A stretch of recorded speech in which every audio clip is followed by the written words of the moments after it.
ሰላም መልካም ጥምቀት። እንዴት ብዙ በረዶው እንደመጣለን አታውቁም። ውጪ ኃይለኛ ስለሆነ የትም አንሄድም። ዛሬ ቤታችን ቁጭ ብለን ነው የምናከብረው። ወደ አንድ ሳምንት ሆነ ቤታችን ቁጭ ስንል እና የትም መሄድ አይቻልም። ስለዚህ ከቤተሰቦቻችን ቁጭ እንላለን፣ ቡና እንጠጣለን፣ ሻይ እንፈላለን እና እግዚአብሔር የሚሰራ ስራው እንጠብቃለን። በጣም ደስ አለኝ። ቤተሰቦቼ ብዙ ቤት ሲሆኑ ብዙ በረዶ ውስጥ አንጫወትም። እኛ ውስጥ ነው የምንሆነው። እሺ ለትንሽ ጊዜ ወደ ውጭ ሄድን ነበረ፣ ግን ለፎቶ ብቻ። ዛሬ ሁላችንም አንድ ልብስ ነው የምንለብስ እና በጣም ደስ ይለኛል። ከእናቴ ጋር እና ከአክስቴ ጋር ስለብሰው እንደ እህቶቼ ነው የሚመስሉት። አሳያችኋለሁ።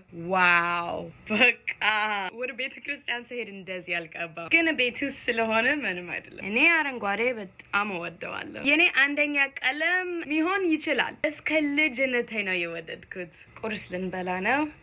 ያምራል። በቃ አሁን ልጨርስ ነው። አሁን የመጨረሻ ነው እና ይሄ ማክ ሊፕ ግላስ ይባላል።